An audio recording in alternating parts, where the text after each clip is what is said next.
Keep coming! Come on!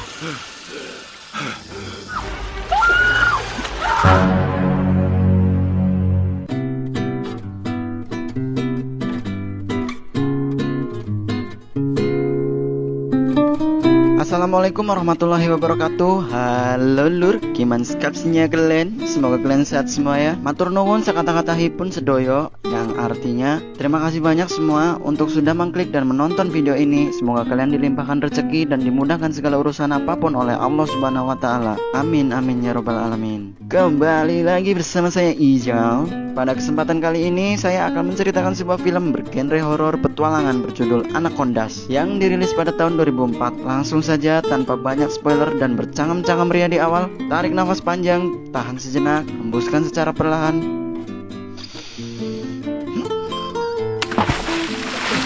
Dan inilah Anacondas.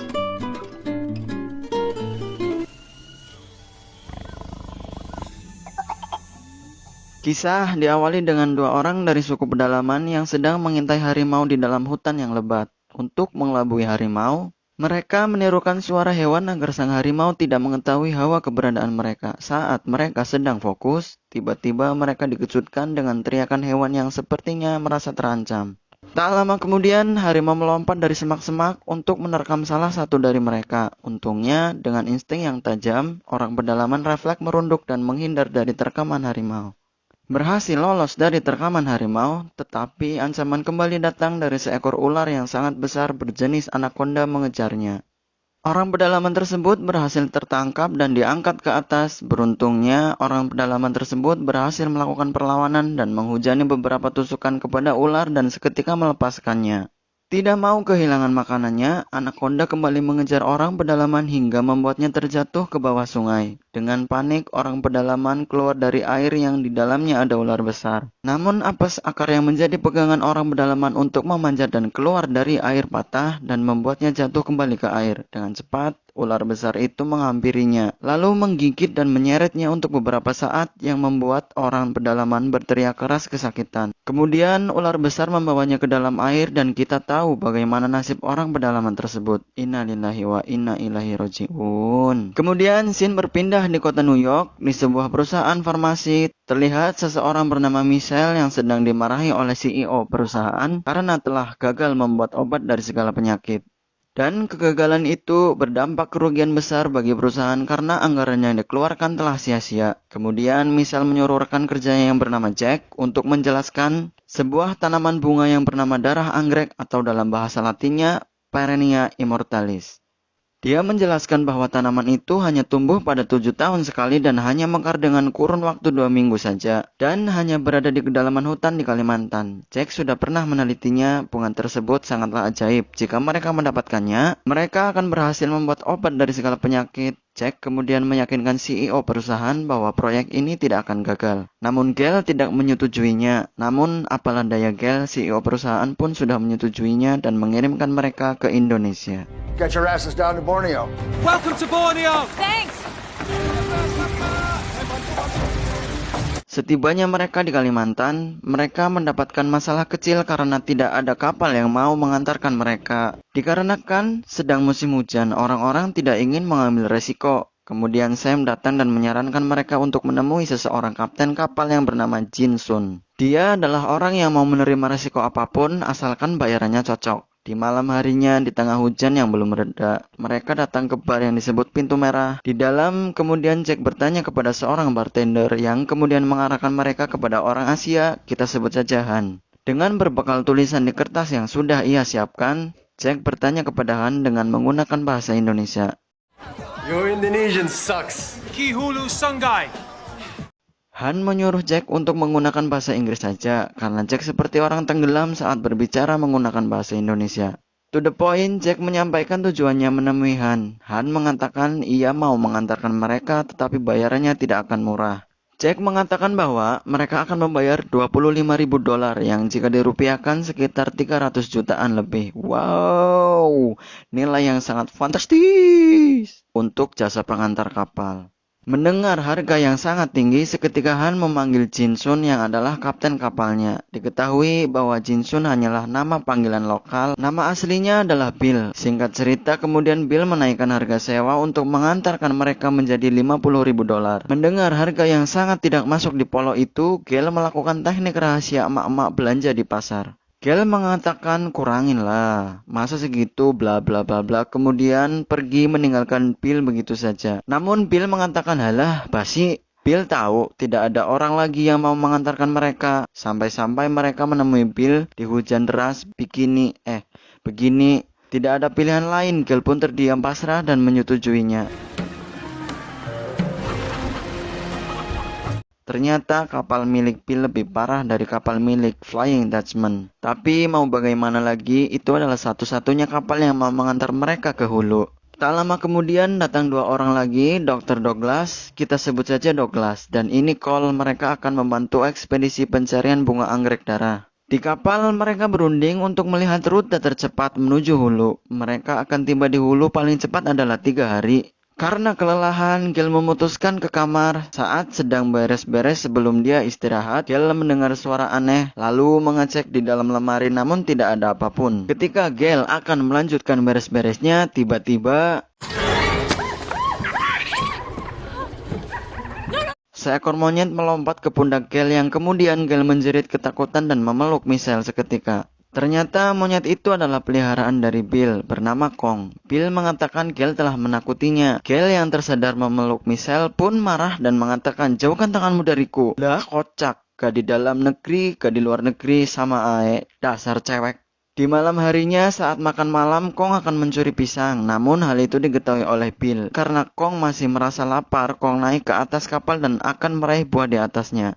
Namun Kong tertinggal oleh kapal. Kong kemudian berlari mengejar kapal sambil membawa buah yang dia petik melalui hutan. Karena lelah, Kong memutuskan berhenti untuk beristirahat dan memakan buah yang ia petik. Namun sesuatu datang dengan cepat menghampiri Kong. Kong berlari meninggalkan buahnya yang kemudian memasuki sebuah kayu besar. Ternyata yang mengejar Kong adalah ular anaconda berukuran sangat besar. Anaconda itu kemudian memasuki kayu untuk memangsa Kong. Namun Kong keluar dari kayu tersebut dan menaiki puncak pohon. Mungkin sudah beberapa hari si anaconda belum mendapatkan mangsa. Sampai-sampai demi buruannya yang sangat kecil, dia mengejar hingga naik ke puncak pohon dan... Keesokan harinya, Bill mencari Kong namun tidak dapat menemukannya. Gale yang sedang menelpon kehilangan sinyal membuatnya mondar-mandir dan akhirnya terjatuh ke dalam air. Mereka menertawakan kekonyolan Gale. Kemudian Bill mengulurkan kayu panjang untuk membawa Gale naik kembali ke atas kapal. Dikarenakan tangan Gale yang terluka dan mengeluarkan darah, hal itu mengundang buaya dan kemudian menyerangnya. Dengan gercep, Bill memasuki air, menyelamatkan Gale dan bertarung dengan buaya. Pertarungan itu dimenangkan oleh Bill. Terlihat mayat buaya yang mengapung tiba-tiba masuk ke dalam air dengan cepat.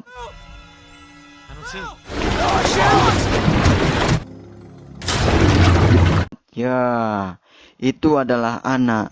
Bang, Ana siapa bang? Anaconda, hehehe. Saat menjahit luka di tangan Gale dan rombongannya duduk-duduk santai sambil ngopi-ngopi, tiba-tiba mereka dikagetkan dengan Kong yang melompat dari atas pohon. Mereka menduga Kong telah melihat hantu karena Kong tak henti-hentinya menjerit-jerit dan raut wajahnya terlihat sangat ketakutan. Di malam harinya, di tengah hujan deras, Bill mengajak Jack untuk mengobrol berdua. Bill mengatakan bahwa mereka akan melewati sungai Mandranang, di mana sungai itu sangatlah berbahaya karena masih banyak hal yang belum diketahui oleh manusia di sana. Bill menyarankan untuk melewati sungai lain, tetapi memakan waktu 2 hari lagi. Bill tidak mau mengambil resiko lebih banyak lagi. Bill mengatakan jika Jack bersedia membayarnya $50.000 lagi, maka Bill akan menanggung resikonya. Jack dengan percaya diri mengiyakan itu. Bill yang ragu karena mungkin Jack membayar Bill dengan uang dari bosnya. Kemudian Jack yakinkan dengan mengatakan bahwa Jack lah yang akan membayar Bill langsung. Kesepakatan selesai. Keesokan harinya terlihat perairan dipenuhi dengan pohon-pohon yang roboh akibat hujan semalam. Lalu kapal menabrak salah satu pohon kecil yang kemudian membangunkan Bill dari tidurnya. Han yang menjadi nahkoda mengatakan bahwa setirnya macet. Dengan panik, Bill memperbaikinya dan masuk kapal yang ternyata mereka sudah salah jalur dan sekarang mengarah ke air terjun. Bersamaan dengan itu, kemudian mesin kapal berhenti. Han menginstruksikan kepada semua orang untuk berpegangan dan... Come on, man. Everybody, hang on! Hang on! Ya, mereka semua jatuh dan tenggelam dengan kapal mereka terbalik dan rusak parah. Saat berenang untuk menuju ke tepian sungai, terlihat ada yang mengikuti Sam dari belakang. Untungnya Sam berhasil naik ke permukaan sebelum Anaconda meraihnya. Hampir saja Sam menjadi sarapan Anaconda. Kale dan Michelle menyalahkan Bill dan mengatakan tidak akan membayarnya. Terjadi perdebatan di antara mereka, tapi kemudian Jack menghentikan perdebatan tersebut. Untungnya masih ada telepon satelit dan sebuah peta yang berhasil mereka amankan. Tidak ada polisi yang patroli ke situ, namun Bill memiliki teman yang sering lewat jalur yang bernama Nagarok.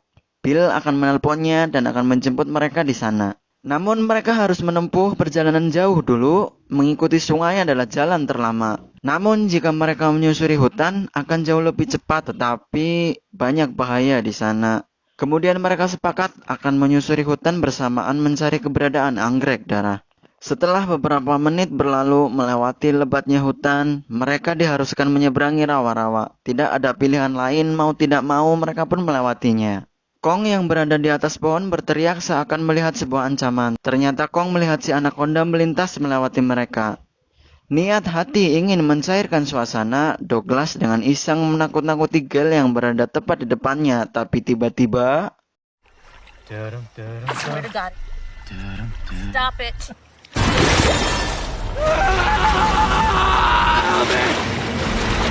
Ya, Douglas menjadi korban pertama si Anaconda. Semuanya menyaksikan kemalangan Douglas. Dengan panik mereka semua berlari menjauhi rawa dan memasuki hutan. Cole yang panik ditenangkan oleh Jack. Bill menyarankan agar segera melanjutkan perjalanan. Karena Bill tahu seekor ular akan beristirahat 1 minggu setelah menelan mangsa besar. Apalagi ini adalah manusia dewasa. Terjadi perdebatan di antara Jack dan Gale.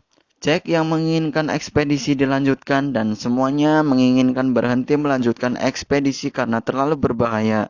Namun Jack sangatlah berambisi untuk mendapatkan bunga anggrek darah dan mengatakan jika mereka berhenti, perjuangan Douglas akan sia-sia. Beberapa saat berlalu, Michelle melihat sesuatu yang menempel di leher Cole. Kemudian Cole menyentuhnya dengan panik meronta-ronta dan berteriak. Oh, hell no! Wait, burning me! Get it off! Get it off! Get it off! All right, hold on. Bill mendekatinya dan melepaskan lintah yang menempel di tubuh Cole dengan menggunakan korek api. Bill yang menyadari sesuatu kemudian membuka baju Cole dan... Saat mereka sedang berhenti untuk beristirahat dan melepaskan lintah-lintah dari tubuh Cole, Michelle melepas sepatunya untuk merelakan kakinya. Ketika Michelle akan memakai sepatunya kembali, Han melarangnya. Ternyata di dalam sepatu Michelle ada seekor laba-laba batu, di mana jika seseorang terkena bisanya akan mengalami lumpuh selama 2 hari. Saat Han akan mempodarkan laba-laba tersebut, Jack mendahului Han dan memasukkan laba-laba tersebut ke dalam berkelet kecil. Scene berpindah kepada teman Bill, kita sebut saja Livingstone, yang sedang mengendarai kapal. Livingstone merasakan kapalnya menabrak sesuatu, kemudian menghentikan kapal untuk mengeceknya. Tiba-tiba dari dalam air ada yang mengguncang kapalnya. Livingstone melihat Anaconda melintas di dalam air. Kemudian Livingstone akan mengambil pistolnya, namun naasnya kotak yang menyimpan pistol dan telepon macet. Malang Livingstone digigit bokongnya lalu ditarik ke dalam air. Tak sengaja Livingstone menarik tuas gas kapal yang membuat kapalnya melaju dan menabrak bebatuan dan meledak. Ledakan itu terlihat dan terdengar oleh rombongan Bill yang seketika menghampiri sumber ledakan. Mereka menemukan botol bir dan menduga Livingstone mabuk dan menabrak bebatuan. Kemudian mereka mencari sebuah telepon di puing-puing kapal. Karena telepon milik mereka telah habis baterai. Tetapi tidak ada satupun yang melihatnya. Mungkin sutradara sengaja biar panjang ceritanya. Lanjut, Han menemukan sisa-sisa bangkai ikan yang menurutnya adalah bekas dari suku Lopax. Suku Lopax adalah suku pedalaman yang ada di awal film. Han mengarahkan mereka untuk mencari desa dari suku tersebut untuk meminjam perahu dari mereka nantinya. Beberapa saat berlalu saat menyusuri hutan, mereka dikejutkan dengan mayat Livingstone yang sudah dimakan dan dimuntahkan oleh Anaconda. Bill menjelaskan bahwa saat-saat lemah anaconda adalah saat mencerna makanannya. Kesimpulan pertama, saat mereka terancam oleh sesuatu, anaconda akan memuntahkan makanannya. Dan kesimpulan kedua, saat anaconda jantan mencerna makanan lalu merasakan hawa panas betinanya, akan memuntahkan makanannya untuk pergi bersama betina ke sebuah lubang dan melakukan sebuah perkawinan. Di musim kawin, anaconda jantan dan betina akan berada dalam satu lubang untuk kumpul kumpul ular. Bill menegaskan kepada mereka untuk selalu bersama. Tidak sampai di situ, ketika mereka sampai di sebuah desa suku Lopax, mereka dikejutkan dengan mayat anaconda dengan kondisi perut yang sudah terbelah dan terlihat ada mayat manusia di dalamnya. Orang-orang suku Lopax rupanya telah meninggalkan desa dengan perahu mereka. Tidak ada pilihan lain, mereka akan membuat rakit dengan apa adanya. Kemudian tak sengaja Jack menemukan ukiran bergambar anggrek darah yang dimakan oleh anaconda.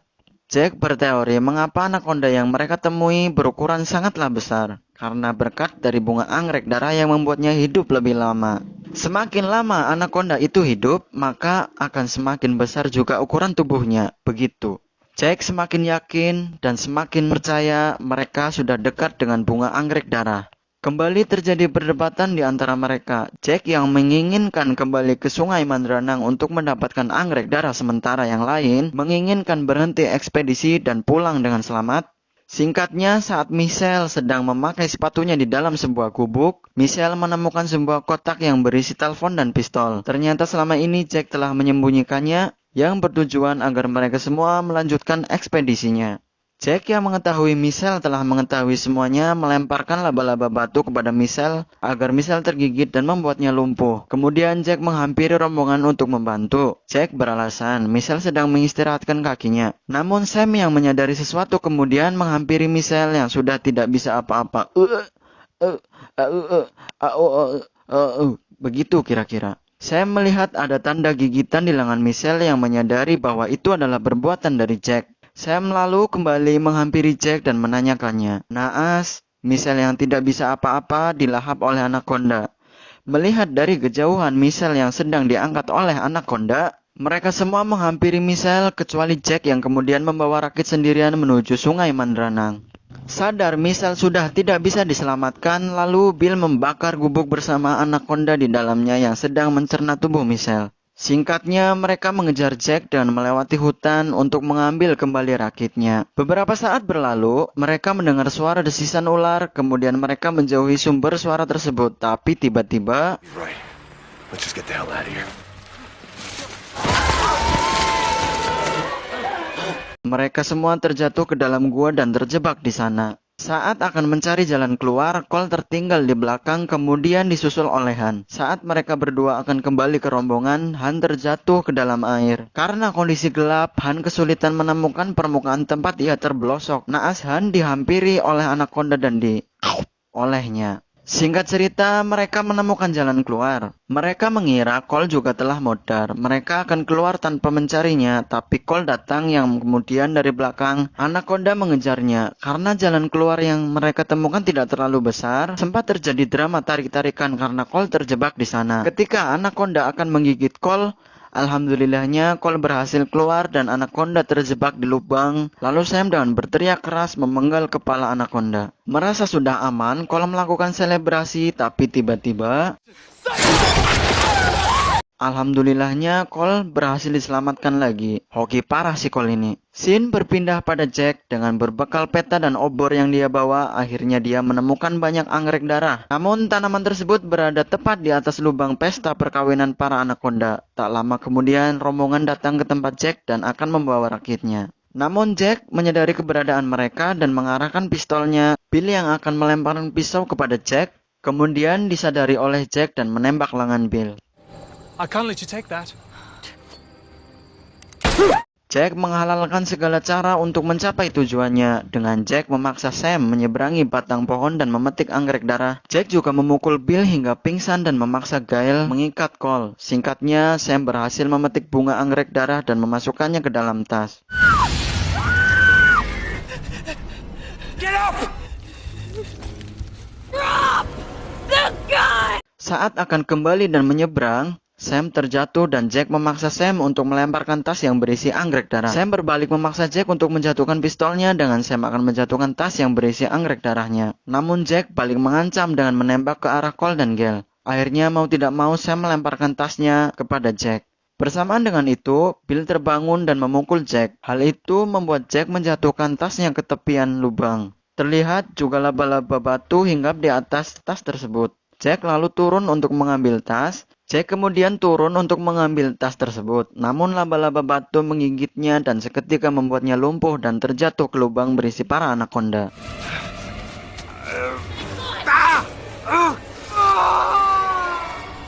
Karena batang pohon yang dipijak Sam sudah sangatlah rapuh, Sam juga akhirnya terjatuh ke lubang. Namun beruntung para anaconda sedang berpesta dengan tubuh Jack. Sam kemudian memanjat yang diikuti satu anaconda. Gale memancing anaconda untuk menggigit kotak berisi bensin saat Bill akan menembak kotak bensin itu untuk meledakkannya, tetapi gagal karena pelurunya sudah tak tersisa.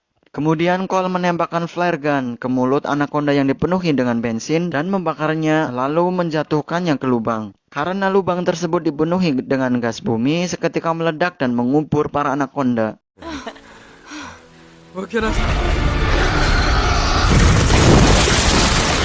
Cole menjadi MVP di film ini. Keesokan harinya, menyisakan 4 orang dan 1 monyet. Dengan rakit, mereka selamat dan menuju ke kota baru. The end. Ending yang sangat menganakondakan.